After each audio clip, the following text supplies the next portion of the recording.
माननीय सभामुख महोदय, 2075 साल जेठ 3 गते नेपाल कम्युनिस्ट पार्टी एमाले र माओवादीले आफ्नो मृत्युको घोषणा गर्दै नेपाल कम्युनिस्ट पार्टीको जन्म भएको घोषणा गर्यो।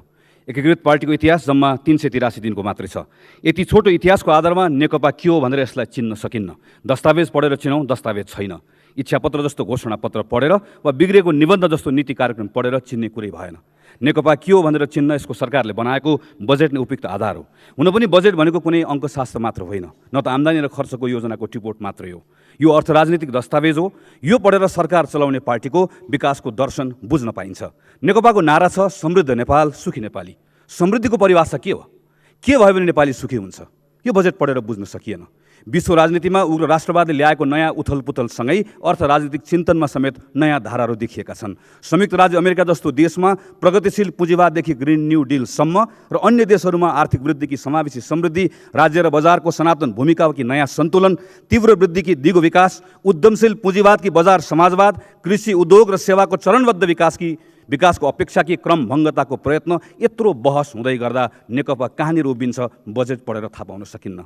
देशैभित्र पनि आर्थिक सम्प्रभुता कायम राखेर पनि वैदेशिक स्रोत परिचालन गर्न सकिन्छ वा भिखारीसँग छनौटको सुविधा हुँदैन, जे दिन्छ जे आउँछ मजाले पचाउँछ भनेर जाने हो। विकासको स्थान गाउँ हो कि सहर हो? विपुल उत्पादन अनि वितरण हो कि आर्थिक वृद्धि र सामाजिक न्यायलाई सँगसँगै लिएर जाने हो? यत्रो बहस हुँदै गर्दा नेकपा कहाँ उभिन्छ बजेट पढेर थाहा लाग्दैन। हाम्रो अर्थ राजनीतिको मूल चरित्र कसैले विकृत पुँजीवाद हो भनेर भने, कसैले दलाल पुँजीवाद हो भनेर भने, म यसलाई यार पुँजीवाद हो भनेर भन्छु। नाम जे भए पनि सार एउटै हो। नेकपा यसलाई बदल्न चाहन्छ कि कसेर अँगालो मार्न चाहन्छ? बजेट पढेर थाहा पाइएन। यो बजेटमा नेकपाको विकास दर्शन भेटिँदैन। तर यसो भनेर म अर्थमन्त्रीजीलाई घोचपेच गर्न चाहन्न। नेकपाको सिद्धान्त के हो भन्ने थाहा भएको भए सायद उहाँले विकासको दर्शनको सङ्केत गर्न सक्नुहुन्थ्यो। नेकपासँग आज सङ्ख्या छ, सिद्धान्त छैन। मैले भनेको होइन, लाज मानी मानी नेकपाका नेताहरू सार्वजनिक मञ्चमा सिद्धान्त खोजिराख्नु भएको छ। संसदमा उभिएर त्यही भन्दै हुनुहुन्छ। बरु हामीलाई पो सोध्नुहुन्छ बजेटमा राख्नुपर्ने के थियो भनेर अहिले आएर सोध्नुहुन्छ। बजेटको आकार, आर्थिक वृद्धिको लक्ष्य, राजस्वको लक्ष्य यो केही भेट्न सकिन्न। वैदेशिक ऋण उठाउन सक्दैन, उठाए परिचालन गर्न सक्दैन, नयाँ रोजगारी सृजना गर्न सक्दैन, पर्यटक आए पनि आम्दानी बढ्दैन। मेरो यस्तो अनुमानहरू पुष्टि गर्न कुनै तथ्य र तथ्याङ्क म प्रस्तुत गर्न चाहन्न सभामुख महोदय, किनकि यसको अर्थ छैन। श्वेतपत्र मार्फत अर्थमन्त्रीले ढाँट्नुभयो, प्रधानमन्त्रीले त्यसमा टेकेर ढाँट्नुभयो। तथ्य र तथ्याङ्कमा टेकेर प्रश्न गर्दै गर्दा उत्तर आयो, हल्ला गर्छस्, बहुमत छ। गएको वर्ष बजेटमा आर्थिक वृद्धि, राजस्व परिचालन, पुँजीगत खर्च, रोजगारी सृजना सबैका तथ्याङ्कहरू प्रस्तुत भयो। यो सबैमा सरकार चुक्यो। तर पनि बजेटमा शानका साथ लेखेको छ यो वर्ष गजब भयो।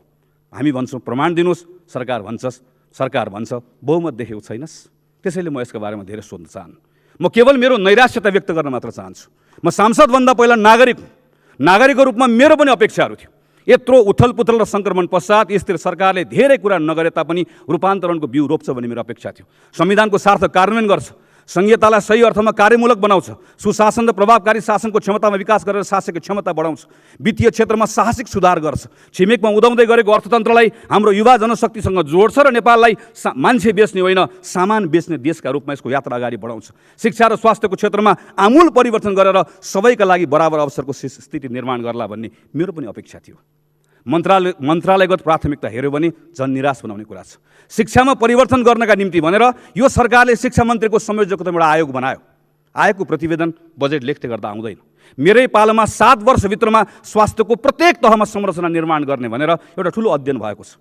त्यो अध्ययन स्वास्थ्य मन्त्रालयले चिन्दैन। कृषिको 20 वर्षे रणनीतिका चरणमा हामी छौँ, कृषि मन्त्रालय त्यसलाई चिन्दैन। सार्वजनिक खर्च पुनरावलोकन गर्नका निम्ति त्यत्रो समिति बन्यो, अर्थ मन्त्रालयले त्यसलाई चिन्दैन। यस्तो बेलामा यत्रो अध्ययन अनुसन्धान भएको कुरा, यत्रो कार्यक्रम बनाउँदै गर्दा कहीँ अत्तोपत्तो छैन। सरकार त सधैँ थियो सम्माननीय सभामुख महोदय, सरकार सधैँ रहन्छ। यो स्थिर सरकार बनेको छ, सङ्क्रमण पछाडिको यत्रो अवसर प्राप्त भएको छ। यसको लाभ हामीले के पाउने हो? यो सरकार स्थिर सरकार नबनेर कुनै बदली राख्ने सरकार भएको भए के हुँदैन थियो जो यो सरकार भएर आएर अहिले हुँदैछ। नेपालमा पहिलोपटक कम्युनिस्टको पूर्ण बहुमतको सरकार छ। नेपालमा गैर कम्युनिस्टको सरकार नबनेको भए आज कम्युनिस्टको सरकार बन्दै गर्दा के कुरा अतिरिक्त कुरा यसले गर्दैछ जो यसको सरकार नबनेको भए हुँदैन थियो। प्रश्न सरकारमा मात्र होइन, यस्तो बलियो सरकारले नेपालको कम्युनिस्टसँग भएको मध्ये सबैभन्दा विद्वान व्यक्तिलाई अर्थमन्त्रीको रूपमा पाउनु भएको छ। यत्रो विद्वान अर्थमन्त्री पाउँदै गर्दा देशले के पाउने भयो त सम्माननीय सभामुख महोदय? बाआमाले 1000 रुपियाँ, निर्वाचन क्षेत्रको कार्यक्रममा थप 2 करोड, फागुनमा बिदा हुँदै गर्दा तपाईँको लागि तपाईँको नाम यिनै दुई कामले राख्नेमा सन्तोष मान्न खोज्नु भएको भने मेरो भन्नु केही पनि छैन। हुन त एकजना बलवान सांसदले जसले बालबटारको जगै हल्लाइदिने हिम्मत राख्न सक्नुहुन्छ यहाँ उभिएर हिजो चुनौती दिनुभयो। वृद्ध भत्ताका बारेमा बोल्ने हिम्मत छ, मेरो हिम्मत छ। सम्माननीय प्रधानमन्त्री पूर्व प्रधानमन्त्री शेरबहादुर देउवाको सरकारले बिदा लिँदै गर्दा 65 वर्षको उमेरमा 5000 वृद्ध भत्ता पुर्याउँछु भनेर भन्दै गर्दा हचुवाको भरमा वृद्ध भत्ता बढाउन पाइँदैन भनेर विरोध गरेको मात्र होइन, कानुन बनाउँदै गर्दा 70 वर्षलाई आधार वर्ष बनाउनुपर्छ, उमेर झार्न पाइन्न भनेर कानुन संशोधन गर्न लगाउने सांसद हुँ म। सामाजिक सुरक्षाका यति धेरै कार्यक्रमहरू छन्, यसलाई एकीकरण गर्ने, रासनलाइज गर्ने, कसलाई युनिभर्सल बनाउने, कसलाई टार्गेटेड बनाउने भनेर छुट्याउने, उत्पादनसँग जोड्ने। सबैभन्दा ठुलो कुरा भनेको सामाजिक सुरक्षा भनेको नगद हस्तान्तरण मात्र होइन, गैर नगदको प्रबन्धबाट 3000 मात्र होइन 30,000 को सुविधा प्राप्त गर्ने अवस्था कसरी बनाउने, के यसका बारेमा छलफल गर्ने कुरा वाञ्छनीय छैन? प्रत्यक्ष निर्वाचित सांसद हुँ म, विकासको माग मलाई पनि थाहा छ, मेरो निर्वाचन क्षेत्रसँग जोडिनुपर्छ भन्ने कुरा मलाई पनि थाहा छ, म पनि जोडिन चाहन्छु।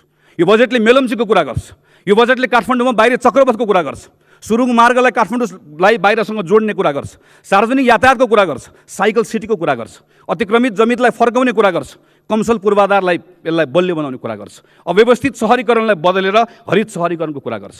यो मेरो निर्वाचन क्षेत्रसँग जोडिएको विषय हो, म योसँग जोडिन चाहन्छु। म कसरी जोडिन पाउने? प्रश्न सोध्छु, उत्तर आउँदैन, संसदमा प्रस्ताव राख्छु, छलफल हुँदैन। यी सबैसँग यो सरकार मलाई अलग राख्छ र भन्छ मान्यज्यू तपाईँले 6 करोड प्राप्त गर्नुभएको छ, जानुस् निर्वाचन क्षेत्रमा, मन्दिरको पर्खाल बनाउनुहोस्, सामुदायिक भवन बनाउनुहोस्, क्रियापुत्रीको भवन निर्माण गर्नुहोस्, आफ्नो क्षेत्रको जनतासँग जोडिनुहोस्।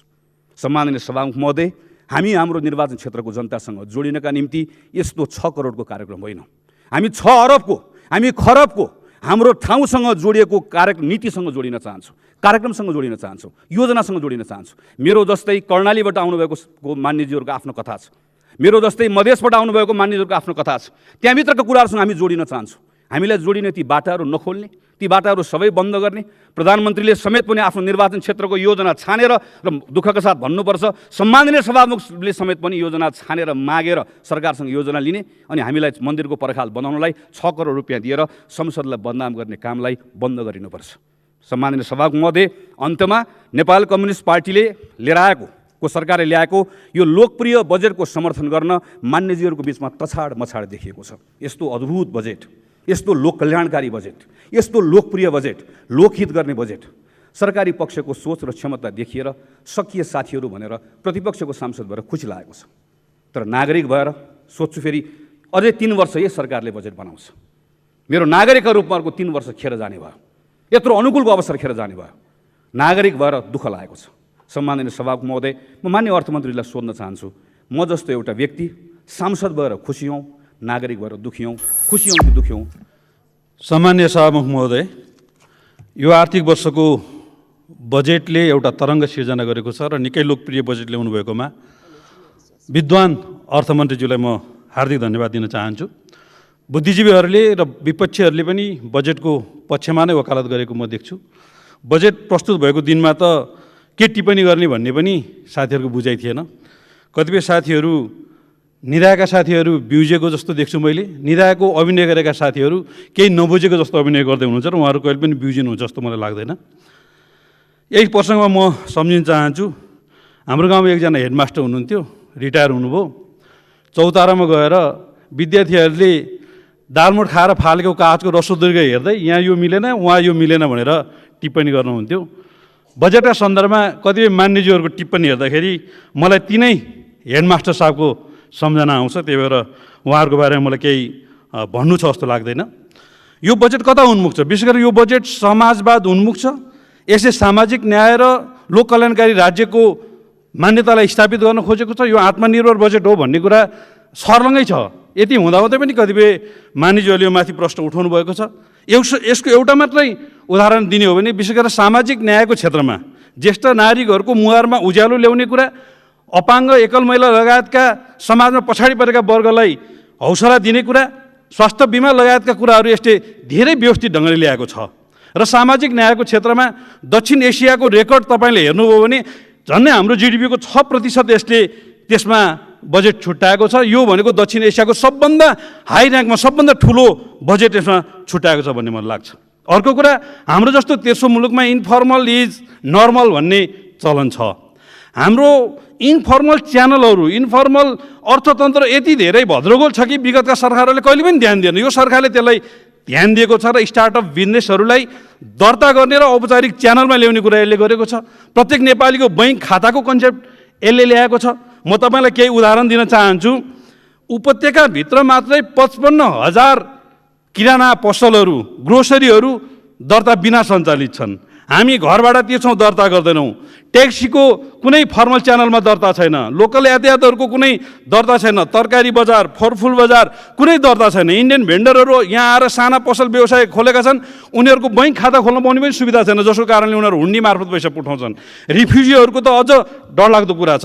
यी तमाम कुरालाई व्यवस्थित गर्नको लागि अहिले जुन खालको बाटो यसले खोलिदिएको छ, मलाई लाग्छ यसले अर्थतन्त्रलाई धेरै सकारात्मक दिशामा ल्याउँछ, जो विगतको सरकारले ल्याउन सकेको थिएन भन्ने मलाई लाग्छ। त्यसै गरी शिक्षामा 10.62% बजेट यसले छुट्याएको छ।